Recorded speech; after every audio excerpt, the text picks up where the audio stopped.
माता की जय, भारत माता की जय, भारत माता की जय, कलकत्ता माता की जय, कलकत्ता माता की जय, कलकत्ता माता की जय. GTRE-Safran JV, $7 billion for 400-plus AMCA TEDBF engines. In a strategic leap for India's aerospace independence, the Gas Turbine Research Establishment, GTRE, and Francis Safran are forging a $7 billion joint venture to co-develop a multi-role fighter engine, as per IDRW.org sources. Targeting initial 120 kN thrust with scalability to 140 kN, the project guarantees over 400 units to offset costs, powering the Advanced Medium Combat Aircraft, AMCA, and twin-engine deck-based fighter, TEDBF, and extending to sixth-generation platforms. High-level talks have solidified Safran's role as the top foreign collaborator, surpassing rivals like Rolls-Royce, thanks to its fast-track schedule and robust technology transfer promises. This partnership bolsters India's combat aviation future. ICG and Navy embrace underwater drones for maritime security. In a bold move to protect India's 2.3 million square kilometer exclusive economic zone, EEZ, the Indian Coast Guard, ICG, and Navy are adopting underwater drones for enhanced surveillance. Insights from IDRW.org reveal the ICG is integrating unmanned underwater vehicles, UUVs, to monitor marine traffic, while the Navy plans their use for intelligence, surveillance, and reconnaissance, ISR. These stealthy drones, equipped with sonar and cameras, can operate up to 100+ meters, detecting illegal fishing and smuggling in real time. This dual initiative highlights India's commitment to cutting-edge unmanned tech, reducing reliance on manned patrols to secure its resource-rich coastal waters. Debunking satellite suppression myth post-Operation Sindoor. Following India's Operation Sindoor in May 2025, which struck 9 terrorist sites in Pakistan in retaliation for the Pahalgam attack killing 26 civilians, Pakistan launched Operation Bunam Marsoos, targeting Indian airbases with drones and missiles. Former Ambassador Jameer Akram claimed India suppressed satellite imagery to hide damage to bases like Pathankot and Ambala, echoing 2019 Balakot disinformation. OSINT analysts, including Damian Simon, debunked this. Commercial imagery from Maxar and Planet Labs shows no significant damage to Indian facilities, with pre-conflict images misrepresented by Pakistan. Conversely, satellite data confirms extensive Pakistani losses at bases like Noor Khan and Mushaf, with craters and destroyed structures. India's defenses intercepted most threats, proving the narrative futile amid global access to unfiltered imagery. India's Shakti engine nears 100% indigenous milestone. India's Ardian 1-H Shakti turboshaft engine is set to achieve full indigenous production soon, boosting its current over 70% local content. This leap forward, driven by Safran Helicopter Engine's commitment to 100% technology transfer, involves Hindustan Aeronautics Limited, HAN, and private firms under the Atmanirbhar Bharat initiative. Co-developed with France, the Shakti engine, with over 500 units produced and 350 in service, strengthens India's helicopter fleet amid regional threats. This move reduces foreign reliance, enhancing self-sufficiency in critical defense tech. Indian Army seeks local ERAP for 60 to 70 km 155 mm range. The Indian Army is pushing for domestic procurement of the Enhanced Range Artillery Projectile, ERAP, to extend 155 mm systems reach to 60 to 70 km, surpassing current 45 to 48 km limits of ATAGS and Bofors guns. This complements existing high-explosive HE, ERFP-BB, and ERFP-BT ammo, bolstering firepower along northern and western borders.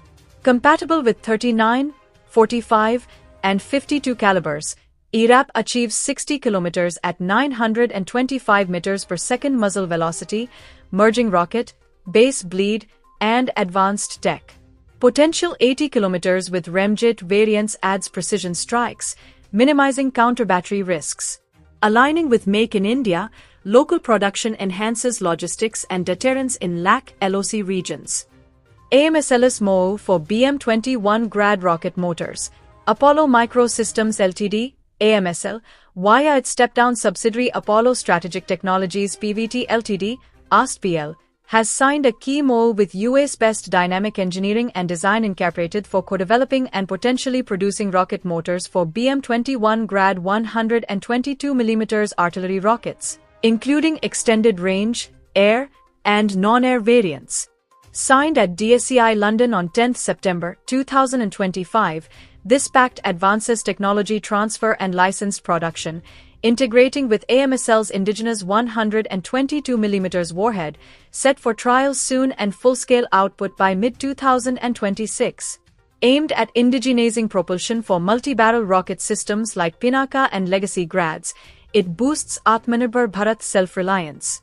The Grad's 40 km range and rapid-fire salvo enhance India's artillery amid regional threats, positioning AMSL as a private leader in global defense supply chains. Shares surged 4% post-announcement. IAF to acquire 300-400 inflatable decoys for deception.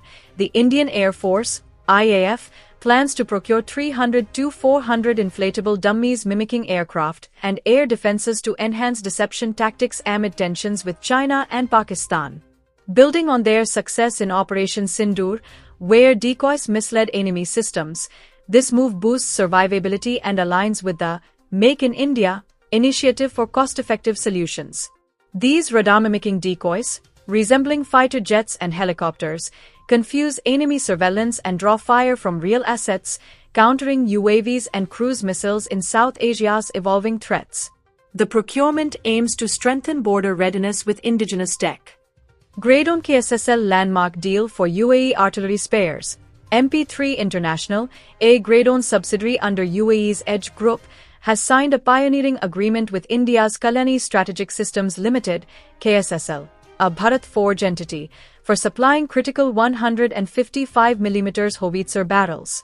Announced on 11 September 2025, this first-of-its-kind Emirati Indian defense contract enhances UAE Armed Forces operational readiness with durable, high-performance artillery components for long-range fire support. Gradon, a key supplier of military hardware and ammunition, partners with KSSL's expertise in large-caliber ordnance to boost technological self-reliance. The deal strengthens UAE-India ties, targets Southeast Asia and MENA markets, and advances shared goals in security and export potential. Signed by CEOs Khalifa Al-Ali and Nilesh Tungar, it positions both nations as defense innovation leaders. EAM Jaishankar pushes for Ukraine peace with Polish FM. External Affairs Minister S. Jaishankar spoke with Poland's Foreign Minister Radoslaw Sikorski on 12 September 2025, reiterating India's call for an early end to the Ukraine conflict and a lasting solution. Addressing Sikorski's concerns about Poland's security amid recent developments, Jaishankar emphasized India's stance on de-escalation. The telephonic discussion highlighted India's consistent advocacy for peace, as Jaishankar noted on X, reflecting ongoing diplomatic efforts to address the crisis. India key to Sri Lanka's progress, says Minister.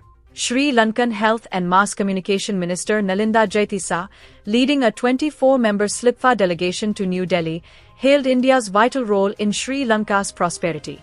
Speaking at a dinner hosted by Indian High Commissioner Santosh Yai in Colombo on 12 September 2025, she highlighted the centuries-old ties between the nations. The event, attended by deputy ministers and MPs across parties, followed the delegation's visit, reinforcing bilateral cooperation. The Indian High Commission noted Jaytisa's emphasis on India's support as a cornerstone for Sri Lanka's welfare, strengthening their historic friendship. PM Modi's first Manipur visit since 2023 clashes.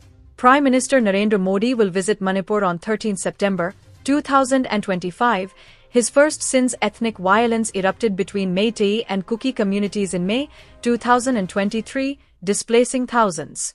Arriving from Mizoram, he will interact with internally displaced persons in Jurchanpur, a Kuki majority area, and lay foundation stones for development projects worth 7,300 crore rupees at peace ground. Later, in Meitei-dominated Imphal, he will inaugurate infrastructure initiatives totaling 1,200 crore rupees, including education and health facilities. Officials hail the 8,500 crore rupees package as a step toward peace, normalcy, and inclusive growth under Viksit Bharat. The visit, amid heightened security, signals renewed focus on the state's recovery. 23 pilgrims cross Indo-Nepal border for Kailash Yatra amid unrest. Amid Nepal's ongoing unrest and curfew, 23 pilgrims from Tamil Nadu's Kanchipuram crossed the India-Nepal border at Rupadeha in Uttar Pradesh's Baraij district on 11 September 2025, en route to Kailash Mansarovar in Tibet via Nepalganj. The group, organized by a private tour operator, was initially halted by Sashastra Seema Bal (SSB) due to deteriorating conditions. After assurances from Nepalese authorities and coordination with the armed police force, SSB's 42nd Battalion Commandant Ganga Sin Hurvat allowed passage, ensuring safe escort.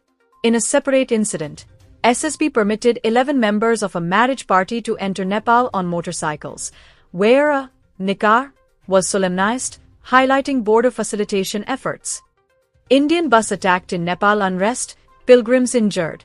Amid Nepal's escalating Gen Z protests against a social media ban and corruption, an Indian tourist bus carrying 49 pilgrims from Andhra Pradesh was attacked near Sonali on the India-Nepal border on 9 September 2025.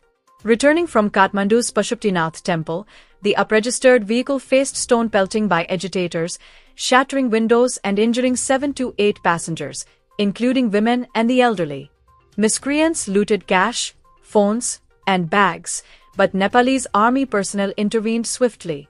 The injured were hospitalized in Kathmandu, while the Indian embassy airlifted the rest to Delhi. Protests have claimed 51 lives, including one Indian, prompting curfews and border disruptions. This incident highlights risks to Indian travelers amid Nepal's turmoil. 2 Naxalites killed in Bijapur encounter. 2 Naxalites were killed in a fierce gun battle with security forces in Chhattisgarh's Bijapur district on 12 September 2025, police confirmed. The clash erupted in the morning in a forest near the Telangana border during an anti-Naxal operation by District Reserve Guard, DRG, and Central Reserve Police Force, CRPF, teams in the southwest region. After the firing ceased, authorities recovered the bodies, a .303 rifle, explosives, and other Maoist materials from the site. No security personnel were harmed. The operation continues, with searches ongoing. This incident marks the 243rd Naxalite neutralized in Chhattisgarh this year, including 214 in Bastar division, following Thursday's elimination of 10, including CPI, Maoist, leader Modem Balkrishnan, in Gariyaband. NIA recovers grenades, pistol in Amritsar temple attack probe. The National Investigation Agency, NIA, has seized 3 hand grenades and a .30 bore pistol in the Amritsar temple grenade attack case, uncovering a transnational terror plot linked to an arms syndicate. Disclosures from accused Sharanjit Kumar alias Sunny, arrested in Gaya, Bihar, on 5 September 2025, guided the recovery of grenades from Bhamri village in Batala, Punjab. The pistol was supplied by foreign handlers to disrupt Punjab's peace. Sunny admitted providing 1 grenade to bike-borne assailants Gursidak Singh and Vishal Gill for 15th March attack on Thakurdwara Sanatan temple. Items sent for forensic analysis. Probe continues into foreign terror networks.